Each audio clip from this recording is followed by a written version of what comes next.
কখনো কখনো ভালোবাসার বাঁধন এতটাই শক্তিশালী হয় যে তা প্রকৃতির নিয়মকেও চ্যালেঞ্জ জানাতে পারে। তেমনি আজকে আমরা ডুব দেব দুই বোনের হার না মানা সম্পর্কে। সেই বরফের চাদরে মোড়া এক রাজ্য যেখানে লুকিয়ে আছে রহস্যময় ক্ষমতা, দুই রাজকুমারী যাদের জীবন বাধা পড়ে এক গোপন অভিশাপের জালে। হ্যাঁ, আমি কথা বলছি জনপ্রিয় অ্যানিমেটেড মুভি ফরজেন নিয়ে। এই মুভি শুধু ছোটদের নয়, বড়দেরও মনে জায়গা করে নিয়েছে। এর প্রতিটি মোড়ে লুকিয়ে আছে নতুন রহস্য, নতুন চ্যালেঞ্জ।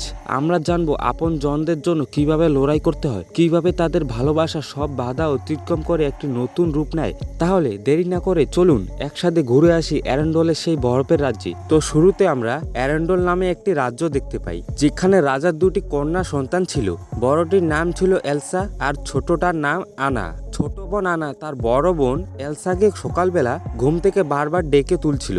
সে তাকে বলছিল, আর কত ঘুমাবে, চলো আমরা বাইরে গিয়ে একসাথে খেলা করি, আমরা সোলো ম্যান বানাই। কি আর করা। এরপরে এসলা তার ছোট বোনের সাথে খেলার জন্য রুমে আসে। তারপরে সে জাদুর ক্ষমতা দিয়ে তুষার বানাতে থাকে। সে বরফ দিয়ে একটা স্নোম্যানও বানিয়ে সেটার নাম দেয় ওলাফ। এছাড়া বরফ দিয়ে একটি পাহাড় বানাচ্ছিল আর তার ছোট বোন সেটার উপর লাফিয়ে লাফিয়ে মজা করছিল।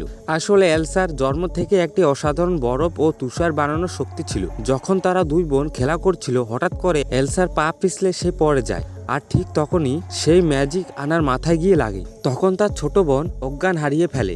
জ্ঞান হারানোর পর এলসা চিৎকার করে তার বাবা মাকে ডাকে। তার বাবা মা তখন তাদের মেয়েকে বাঁচানোর জন্য একটি ম্যাপ বের করে গোপন এক জায়গার উদ্দেশ্যে রওনা হয়। পথের মধ্যে স্কটপ নামক এক ছেলে দেখে যে রাজা রানী তাদের ছোট মেয়েকে নিয়ে দ্রুত ঘোড়ায় করে কোথায় যেন যাচ্ছে। সে তখন তার প্রিয় সপেনকে নিয়ে তাদের পিছনে পিছনে যেতে থাকে। রাজা রানী একটি জায়গায় গিয়ে পাথরের মতো দেখতে টলদের কাছে তার মেয়ের জীবন বাঁচানোর জন্য সাহায্য চায়। আর ঠিক তখনই ওখানে পাথর থেকে টোলগুলো বেরিয়ে আসে। আসলে এই পাথরগুলো হচ্ছে টোল, যা এক ধরনের জীবন্ত পাথর। তখন একজন টোল এসে রাজার কাছে জানতে চায়, এই ক্ষমতা আপনার মেয়ে কিভাবে পেয়েছে। রাজা তখন বলে, এটা সে জন্মগতভাবে পেয়েছে। সে তখন অ্যানার মাথা থেকে সেই সমস্ত স্মৃতি মুছে ফেলে, যার ফলে আনা কিছুক্ষণ পরে সুস্থ হয়ে যায়। কিন্তু সেই টোল তখন বলে, রাজকুমারী এলসার এই শক্তি সে বড় হওয়ার সাথে সাথে আরো বেড়ে যাবে, কিন্তু এটা যদি সে নিয়ন্ত্রণ করতে না পারে তাহলে এই শক্তি সবচেয়ে বড় শত্রু হয়ে দাঁড়াবে।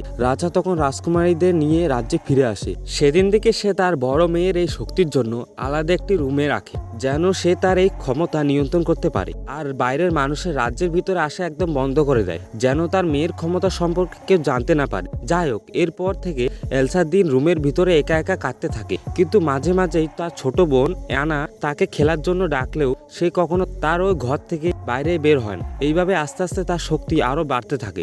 এখন সে যাই স্পর্শ করে সেটাই বরফ হয়ে যায়। তাই তার বাবা মা সবসময় তাকে হাত মোজা ব্যবহার করতে বলে। এইভাবে বন্ধ অবস্থায় সে আস্তে আস্তে বড় হতে থাকে। একদিন তার বাবা মা সমুদ্র যাত্রার জন্য বের হয়, কিন্তু সেদিন প্রচন্ড ঝড়ের কারণে তাদের জাহাজ ডুবে তারা দুজনেই মারা যায়। এরপর প্রায় 3 বছর কেটে যায়। এখন সময় হয়েছে এই রাজ্যের নতুন রানী হিসেবে এলসাকে ঘোষণা দেওয়ার। এত বছর পরে আবারও অ্যারেন্ডলের দরজা খুলে দেওয়া হয়েছে। চারিদিকে যেন আনন্দের ধুম পড়ে গেছে। আর এতদিন পর এলসা ঘরের বাইরে বের হতে পারবে এটা ভেবে ছোট বোন আনা অনেক বেশি খুশি ছিল। সে সারা রাজ্য নেচে গিয়ে ঘুরে বেড়াচ্ছিল আর মনে মনে ভাবছিল, যেহেতু আজকে অনেক রাজ্য থেকে রাজকুমাররা এই রাজ্যে আসবে, হয়তো সে তার মনের মানুষকে খুঁজে পাবে। তাই সে গান গাইতে গাইতে হঠাৎ একটা নৌকার ভিতরে পড়ে যায়। ঠিক তখনই অন্য রাজ্যের রাজকুমার হ্যান্স তাকে ওখান থেকে বাঁচিয়ে নেয়।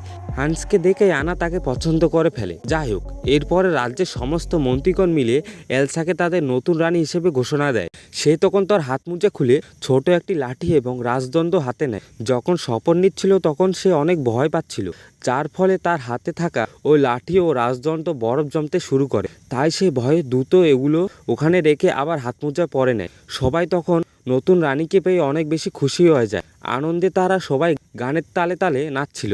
তখন আনা হান্সের সাথে ডান্স করে আস্তে আস্তে তারা একে অপরকে পছন্দ করতে শুরু করে।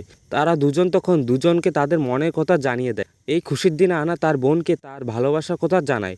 সে তার বোনকে বলে রাজকুমার হ্যান্সকে তার অনেক ভালো লেগেছে এবং সে তাকে বিয়ে করতে চায়। কিন্তু এলসা সরাসরি এই কথায় একদম রাজি হয় না। সে তখন তার ছোট বোনকে আড়ালে নিয়ে কথা বলতে চায়। তবে আনা এলসাকে বলে, তোমার যা বলার তুমি আমাকে এখানে বলো। তখন এলসা বলে, তুমি সত্যিকারের ভালোবাসা কি জানো?